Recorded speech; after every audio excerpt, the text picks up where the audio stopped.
Commander Elias Thorne didn't just step into the high spire of the Valerion Hegemony.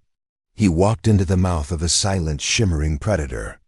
The air in the Grand Tribunal didn't just feel cold, it felt heavy, as if the very gravity of the planet Valerius was trying to crush the Defiance out of his human bones.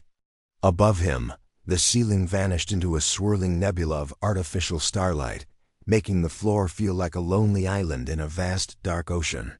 The walls were draped in tapestries made of woven light, depicting 10,000 years of Valerian conquest. And there, perched upon a throne of jagged obsidian that seemed to drink the ambient glow, sat Empress Lyrahel. She was a vision of terrifying perfection. Like all Valerians, she stood nearly 8 feet tall, her limbs long and infused with a feline predatory grace. Her skin wasn't merely pale. It possessed a translucent, pearlescent quality, with veins of faint violet light that pulsed in sync with her heartbeat. Her ears, long and elegantly tapered, twitched slightly as Elias approached, a sign of focused interest that most humans never lived long enough to see. She looked down at him, her eyes glowing like twin dying stars, and for a moment, the entire galaxy seemed to hold its breath. Elias was a soldier, a veteran of the Orion Fringe Wars, but standing before her, he felt like a moth hovering near a supernova. Hold on before we get into the real stuff. I want to know. What are you doing at this exact moment while hearing my voice? I love seeing your answers down below in the comments. Elias wasn't here for a medal. He was here because he had single-handedly violated the Interstellar Non-Interference Pact to save a stranded Valerian scout ship from a collapsing wormhole he had used restricted Terran slip drive technology, a secret the Valerians had been trying to pry from humanity for decades. By saving their lives, he had exposed Earth's greatest tactical advantage. In the eyes of the Valerian law, he was a hero. In the eyes of their politics, he was a liability that needed to be erased. The Empress leaned forward, her silk robes flowing like liquid silver over the obsidian throne. The silence stretched, vibrating with the collective tension of 1,000 high-ranking officials watching from the shadows of the upper tiers. Elias kept his chin up, his gaze locked onto hers. He didn't blink. He couldn't afford to. To the Valerians, blinking in the face of judgment was an admission of guilt. Commander Thorne, her voice arrived not just in his ears, but as a resonant hum in his very marrow. It was melodic, ancient, and laced with a hidden edge. You have gifted us the lives of 42 of my kin. Yet, you have insulted our sovereignty by bringing your primitive engines into our sacred space. Do you realize the penalty for such an intimate intrusion? Elias felt the sweat prickle at the back of his neck, but his voice remained steady. I realize that dead pilots can't appreciate sovereignty, Your Majesty. I chose lives over protocols. A collective gasp rippled through the chamber. No one spoke to the Empress like that. Her iridescent skin flushed a deep, royal indigo, the Valerian sign of rising heat. She rose from her throne, her height dwarfing him, and began the slow, rhythmic descent down the crystal stairs toward the floor where he stood alone. Each step echoed like a drumbeat of doom. She stopped inches from him, the scent of ozone and crushed jasmine blooming in the air between them. She reached out, a finger tipped with a sharpened decorative talon tracing the line of his jaw. "You humans are so small," she whispered, her glowing eyes scanning his face with an intensity that felt like a physical touch. "So fragile. And yet, you stand here as if you own the stars themselves. My advisors demand your execution. They say a human who knows our secrets is a shadow that must be extinguished." She leaned in closer, her breath cool against his ear, her voice dropping to a level only he could hear. The tension in the room was a physical weight, a wire pulled so tight it was screaming. "But I find myself wondering," she murmured, "what else those defiant human hands are capable of." The Empress turned back to the court, her face suddenly a mask of cold, imperial stone. "The judgment is passed," she declared to the shocked silence of the room. "The human will not be executed." "Not yet." The collective intake of breath from the high tribunal sounded like a windstorm through a canyon. Silence followed, heavy and suffocating. As the Valerian officials processed the Empress's words, Elias felt a phantom chill skip down his spine. "Not yet" was a phrase that carried 1,000 dark possibilities in a culture known for its intricate, often agonizingly slow, forms of justice. He looked at Lyrahel, searching for a hint of mercy in those glowing, celestial eyes. But she had already turned her back to him, her long, silver robes sweeping across the obsidian floor like a retreating tide. "Wait," Elias called out, his voice echoing through the chamber. "If I'm not being executed, what's the sentence? I've got a crew waiting for me at the border. They need to know I'm—" "Your crew is no longer your concern, Commander," she interrupted, without looking back. Her voice was flat, imperial, and utterly final. "From this moment, your life belongs to the Crown. You will be stripped of your rank, your ship, and your freedom. You are now a ward of the Hegemony." The guards' towering Valerians clad in bioluminescent armor closed in on him. They didn't use shackles. They didn't need to. They carried stasis rods that hummed with a low-frequency vibration, enough to turn a human's muscles to water if they so much as twitched. Elias felt the hum in his teeth, a warning that resistance was not only futile, but physically impossible. He was marched out of the Grand Tribunal, not toward the damp cells of the brig, but upward through the winding, translucent corridors of the high spire. The higher they went, the more the architecture shifted from cold military precision to something organic, almost alive. The walls breathed with soft rhythmic light. The air grew warmer, filled with the scent of exotic flora that shouldn't have been able to survive at such an altitude. This wasn't a prison. This was the Empress's private sanctum, a place no human, and very few Valerians, had ever set foot.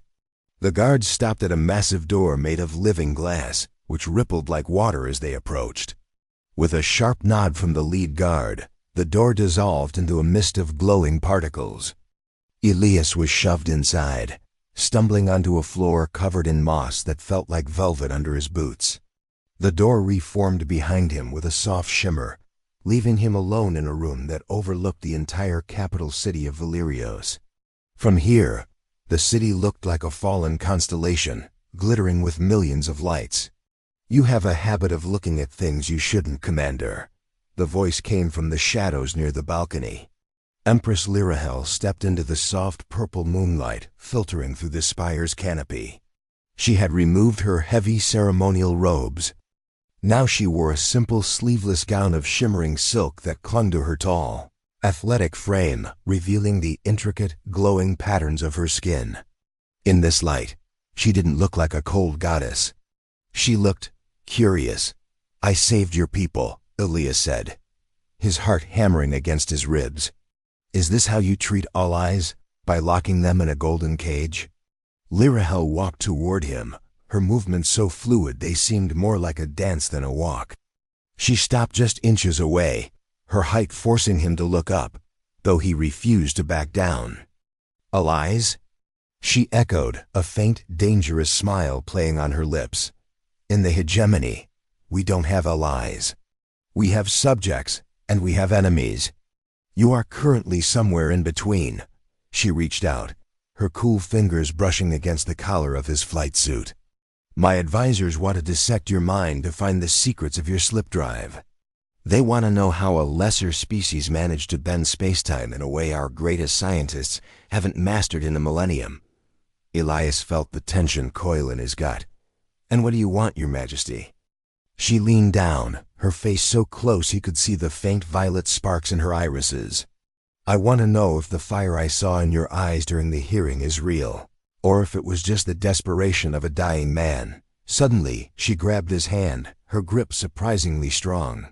She pressed his palm against her chest, right over the pulsing violet light of her heart. The beat was faster than a human's. It was a rhythm of pure, unadulterated energy. "Tell me, Elias Thorne," she whispered, her voice sending a jolt of electricity through him. "If I gave the order to release you right now, would you run back to your cold, empty space? Or would you stay and show me why the universe is so afraid of humanity?" Before he could answer, the spire groaned. A deep, metallic shudder rocked the foundation, throwing Elias off balance. He crashed into the Empress, his arms instinctively wrapping around her waist to steady them both. For a heartbeat, the great punisher of the Valerian Empire was held tight against a human's chest. She didn't push him away. Instead, she looked at the door, her expression shifting from curiosity to a sharp, predatory focus. "It seems," she said softly, her hand lingering on his shoulder, "that my advisors aren't the only ones who want you dead." The secondary tremor was worse than the first. A deafening roar tore through the sanctum, and the shimmering living glass balcony shattered into a million diamond-like shards. Elias didn't think, he reacted. He tackled the Empress to the velvet moss, just as a beam of searing crimson light vaporized the space where her head had been a second before. The smell of ozone was replaced by the acrid stench of scorched masonry. "Assassins," Lyrahel hissed, her iridescent skin flashing a violent, angry crimson. She rolled beneath him, her long limbs coiled like a spring. Even in the chaos, Elias couldn't help but notice the way her eyes blazed with a mix of fury and something that looked suspiciously like respect. She wasn't used to being protected. She was used to being feared. "Stay down," Elias barked, pulling a compact kinetic blaster he'd hidden in his boot, a last resort weapon the Valerian guards had missed. 3 figures clad in stealth shroud armor shimmered into existence near the ruined balcony. They weren't Valerian. They were Krell insectoid mercenaries, known for their efficiency and their hatred of any species that didn't share their hive mind. They raised their pulse rifles, but Elias was faster. He fired 3 shots in rapid succession. The kinetic rounds didn't just pierce. They shattered the Krell's exoskeletons, sending them tumbling back into the abyss outside the spire. Elias stood up, offering a hand to the Empress. She stared at it for a heartbeat, her long, elegant ears twitching in a complex pattern of surprise. Then, she took it. Her skin felt like warm silk, but her grip was like iron as she pulled herself up. "You carry a hidden weapon in the presence of the crown?" she asked, her voice dropping to a dangerous, low hum. "That is a death sentence in itself. Then add it to the tab," Elias retorted, scanning the room for more threats. "But if I hadn't, you'd be a smear on that pretty moss. Who would want you dead right now?" Lyrahel's expression darkened. The violet light in her veins pulsed slowly, a sign of deep calculation. "My high priest Xylos, he believes my interest in humanity is a sign of biological weakness. He wants to replace me with someone more predictable." She walked toward a hidden panel in the wall, her movements still possessing that haunting, predatory grace even in the middle of a coup. With a flick of her wrist, the panel slid open to reveal a pair of twin blades made of solidified light. She handed one to Elias. The hilt was cold, but the blade hummed with a power that made his teeth ache. "The spire's security has been compromised," she said, her glowing eyes locking onto his. "My guards are either dead or have turned." "We are alone, Commander." "I like those odds," Elias said, testing the weight of the light blade. "In my experience, alone is where humans do their best work." She stepped closer, her height once again looming over him, but this time, the intimidation felt like a challenge. "You are a strange creature, Elias Thorne. You break my laws, you save my life, and you talk to me as if we are equals. Do you have no fear of what I can do to you?" Elias stepped into her space, refusing to yield an inch. "I've faced black holes and Krull swarms. An empress in a silk gown is the least of my worries." A low musical sound escaped her throat, a Valerian laugh. It was the most beautiful and terrifying thing Elias had ever heard. "Bold," she whispered. "If we survive the next hour, I may have to increase your punishment, just to keep you around longer." The door to the sanctum began to glow red as a thermal charge was set on the other side. The coup wasn't over. It was just getting started. "If we die," Elias said, bracing himself for the breach, "at least you died with the best view in the galaxy." Lyrahel stood beside him, her light blade igniting with a hum that harmonized with his own. She glanced at him, her iridescent skin shimmering with a newfound intensity. "Human," she said softly, "don't you dare die yet. I haven't decided what to do with you." The door exploded. The explosion didn't just blow the door off its hinges, it sent a wave of superheated air into the room that would have scorched Elias's lungs if he hadn't dove behind a decorative obsidian pillar. Through the smoke and flickering embers, the silhouettes of Valerian rebel guards appeared. These weren't the honor guards from the tribunal. They were specialists wearing heavy matte black armor designed to absorb light and sound. "Subdue the human. Bring me the Empress's head." A voice boomed to Xylos. The high priest stood in the corridor, his face twisted in a mask of religious zealotry. Elias didn't wait for them to find their footing. He swung out from behind the pillar, the light blade in his hand carving a blue-white arc through the haze. The first guard barely had time to raise his shield before Elias's blade sheared through the alloy like it was parchment. Human strength was nothing compared to a Valerian's, but human speed and unpredictability, born from millennia of fighting our own kind, was a shock to the system of these disciplined soldiers. Beside him, Lyrahel was a whirlwind of lethal elegance. She didn't fight like a soldier. She fought like a goddess of war. Her twin blades moved in a blur, parrying bolts of plasma and returning them with pinpoint accuracy. Her iridescent skin was now a fiery, glowing amber, radiating a heat that Elias could feel from 3 feet away. "They are targeting your heart vein, Lyra," Elias shouted, using her name for the first time, a move that made her ear tips flare in surprise, even as she decapitated a rebel guard.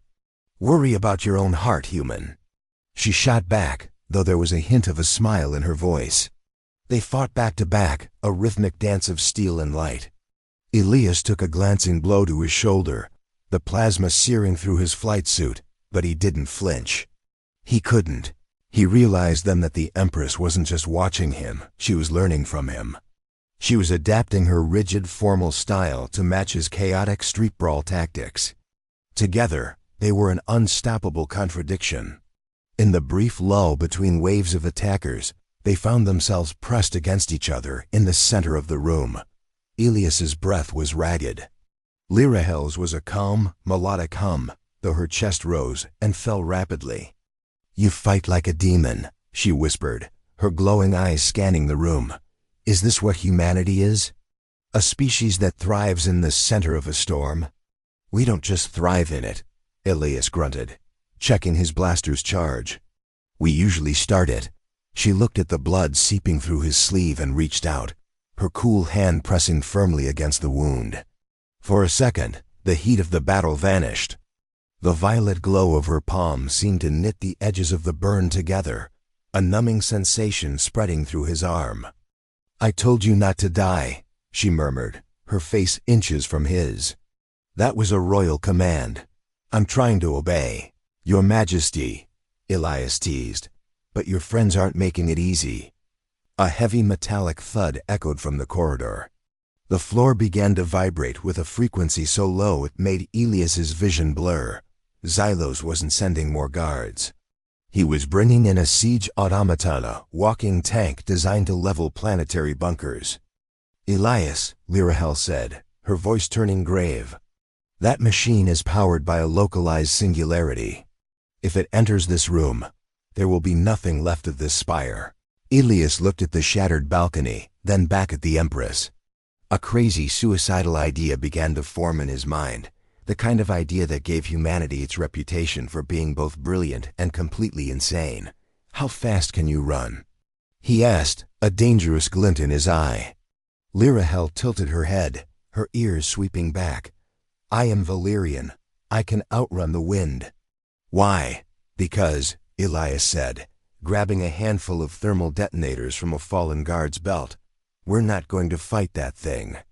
We're going to give it a lead role in a very short, very loud play." The siege automaton rounded the corner, a monstrous tripod of matte black metal that hissed with the sound of escaping steam and cold fusion. Its central eye, a pulsating orb of hungry red light, locked onto them. The air began to warp around it, pulled toward the miniature singularity in its core. Elias knew they had exactly 5 seconds before the machine's gravity anchors locked them in place for the kill. Now, Elias screamed. He didn't run away from the machine. He ran straight at it. Lyrahel was a blur of silver at his side, her stride twice the length of his, her iridescent skin glowing with the sheer exertion of her Valerian physiology. As the automaton's red eye began to glow with lethal intensity, Elias slid across the mossy floor, tossing the cluster of thermal detonators directly under the machine's central chassis. At the same moment, Lyrahel leaped. She used the automaton's own leg as a springboard, soaring into the air with a grace that defied physics. She grabbed Elias by the harness of his flight suit, her strength surging as she swung him upward toward the jagged opening of the shattered balcony. The detonators blew. The explosion didn't destroy the automaton, but it did something much worse. It cracked the containment field around the singularity. The machine began to implode, pulling the floor, the walls, and the remaining rebel guards into a swirling vortex of crushing force. The vacuum began to suck the very air out of the room. "Jump!" Elias roared over the howling wind of the collapsing reality.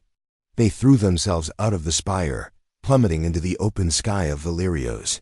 For a terrifying moment, there was only the rush of cold air and the sight of the city lights rushing up to meet them. Then Lyrahel's hand found his. She pulled him close, her body wrapping around his like a shield. With her free hand, she triggered a small device on her wrist. A gravity skiff, hidden in a cloaked docking bay beneath the balcony, swooped down with automated precision, catching them in its soft tractor beam. They slammed onto the deck of the small, open-air craft, gasping for air as the spire's upper floor vanished in a silent purple flash of gravitational collapse. They lay there for a long time, the skiff drifting silently through the clouds of the capital city. Elias was covered in soot, blood, and moss. Lyrahel's gown was torn, and her bioluminescent patterns were flickering weakly. She looked at him, her chest heaving, her long ears drooping in sheer exhaustion. Then she started to laugh. It wasn't the regal, musical laugh from before. It was raw, breathless, and incredibly human. You absolute lunatic," she panted, rolling onto her side to look at him. "You tried to blow up a singularity with primitive chemicals." "Hey," Elias grinned, despite the pain in his ribs.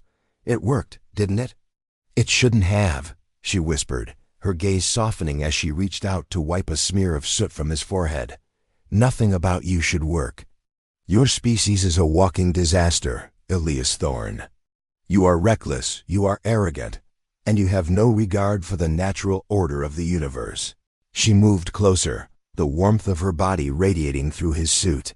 The city lights below reflected in her glowing eyes, making them look like deep, shimmering oceans. "And yet," she continued, her voice dropping to a velvety purr that made his heart skip a beat, "I have never felt more alive than I have in the last hour with you."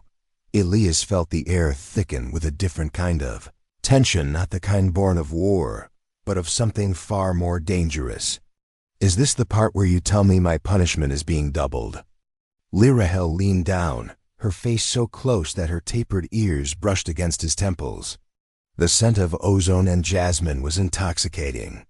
"My advisors want you in a cage," she whispered against his lips. "But I think I'd much rather have you in my shadow." The skiff's alarm suddenly blared. On the horizon, a fleet of Valerian interceptors was rising from the military docks, their searchlights cutting through the clouds. Xylos was still alive, and he was declaring them both outlaws. The sky over Valerios ignited. A dozen interceptors, sleek and jagged like obsidian daggers, screamed through the clouds, their thermal scanners locking onto the skiff's heat signature. "The High Priest is thorough," Lyrahel hissed, her iridescent skin flashing a sharp, warning violet. She scrambled to the pilot's seat, her fingers dancing over a holographic interface that responded to her touch with ripples of light. "Can this thing outrun them?" Elias asked, taking the co-pilot's seat and checking the skiff's rear defense turrets. "In a straight line?" "No," Lyrahel said, banking the skiff hard to the left as a bolt of plasma boiled the clouds where they had been a second before. But this is my city. I know the ley lines and the shadow sectors better than any pilot in Xylus's command. She dove the skiff toward the Undercity, a labyrinth of massive support pillars and glowing neon slums where the light of the high spire never reached. They wove between the structures at breakneck speeds, the G-force pinning Elias into his seat. Behind them, the interceptors struggled to keep up, their larger frames clipping the edges of the monolithic buildings. "You're a hell of a pilot, Lyra," Elias shouted over the roar of the engines. "I am the Empress," she replied, a fierce pride burning in her eyes. "I do not fail. Not at flight and not at war." But even as she spoke, a heavy thud rocked the skiff. One of the interceptors had managed to graze their engine housing. Smoke, thick and purple, began to billow from the rear. The skiff groaned, losing altitude fast. "We're going down," Elias yelled, grabbing the manual override. He looked at the scanners. There was a hidden landing platform nestled deep within the overgrown ruins of the old palace, a place abandoned centuries ago. "There, if we can make it to that temple, we can disappear into the catacombs." Lyrahel didn't argue. She pushed the throttle to the breaking point. The skiff shrieked as it scraped against a stone spire, sparks flying like golden rain, before slamming onto the overgrown platform with a bone-jarring crunch. They tumbled out of the wreckage just as the skiff's fuel cells hissed their last breath. They ran into the darkness of the old palace, the stone walls carved with the forgotten faces of Valerion ancestors. Inside, the air was still and tasted of ancient dust. The sounds of the city faded, replaced by the heavy silence of the tomb. They stopped in a circular chamber where a single shaft of moonlight pierced the ceiling, illuminating an altar of white marble. Elias leaned against a pillar, his breath coming in ragged gasps. He looked at his hands shaking, covered in a mixture of his blood and her pearlescent essence from the skiff's console. Lyrahel stood in the center of the moonlight.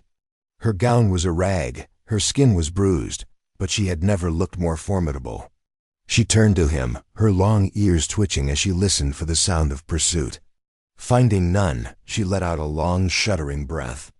"Elias," she said softly, her voice echoing in the hollow chamber. "Why did you do it? Why stay? You could have used the chaos of the explosion to steal a ship and flee back to your Federation." Elias walked toward her, his boots echoing on the ancient stone. "I told you, I don't leave people behind. Especially not a queen who looks that good in a fight." She stepped toward him, the height difference between them feeling less like a barrier and more like an invitation. She placed her hands on his shoulders, her touch no longer cold, but burning with a feverish heat. "You are a fool," she whispered, her glowing eyes searching his. "The galaxy will burn because of what we've done tonight. Xylos will call this a human invasion. He will use your existence to start the very war you tried to prevent." "Then let him," Elias said, his voice dropping to a low growl. "But he'll have to go through me to get to you. And he's already seen how that ends." Lyrahel's fingers tightened on his shoulders. She leaned down, her face inches from his, the iridescent patterns on her skin swirling in a chaotic, beautiful dance of emotion. "My people have a law, Elias. A very old, very sacred law. If a commoner saves the life of the crown, they are granted one wish. Anything within the Empire's power to give." Elias looked at her lips, then back at her eyes. "One wish, huh? One," she breathed. Elias smiled, a slow, defiant human smile. "Then my wish is for you to stop being an empress for 5 minutes. And just be Lyra." The silence that followed was electric. Then, Lyrahel did something that would have caused the High Tribunal to collapse in shock. She let out a soft, choked sob of laughter and pulled him into a kiss that tasted of copper, jasmine, and the end of the world. It wasn't a royal decree. It was a collision of two worlds that should never have met. But as the kiss deepened, a cold mechanical voice echoed through the chamber from a hidden speaker in the walls. "Target located. Orbital strike authorized. To -60 seconds." The countdown echoed through the ancient stone like a death knell. Elias and Lyrahel broke apart. Their eyes wide as the ceiling above them began to hum with the buildup of an orbital ion cannon. Xylos wasn't coming for them anymore. He was going to erase the entire palace from the map. "We have to move now," Elias yelled, but Lyrahel grabbed his arm, her eyes darting to the marble altar. "The catacombs lead to the old transit veins," she shouted over the rising whine of the atmosphere ionizing. "But they are sealed by a genetic lock. It requires the blood of the lineage." She didn't hesitate. She slashed her palm across the edge of the altar, her violet blood spilling into a carved groove. The floor groaned, and a hidden staircase spiraled downward into the dark. They threw themselves into the abyss just as the world above turned into a blinding, white-hot pillar of fire. The shockwave slammed the stone door shut behind them, throwing them into a pitch-black tunnel that smelled of damp earth and ancient secrets.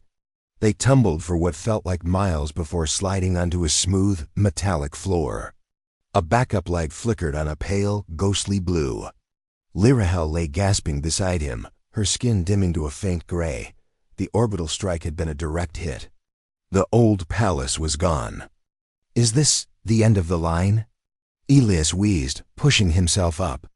Lyrahel looked up at the ceiling, sensing the weight of the rubble above them. Then she looked at Elias. Despite the dust and the near-death experience, a strange, beautiful serenity had settled over her features. She reached out, her long, elegant fingers tracing the line of his bruised jaw. "For the Empress? Yes," she whispered. "The world thinks I am dead. Xylos has his throne of ashes." She leaned in, her forehead resting against his. "But for Lyra? This is only the beginning. You saved me, human. Not just from the blades, but from the crown." She smiled, and for the first time, there was no weight of authority in it, only a raw, captivating warmth. "And honestly, Elias, if you were single, I'd give you my number. But since you're currently my only way off this planet, I suppose I'll just have to keep you." Elias chuckled, pulling her closer in the dim blue light. "I think I can live with those terms. But first, we need a ship.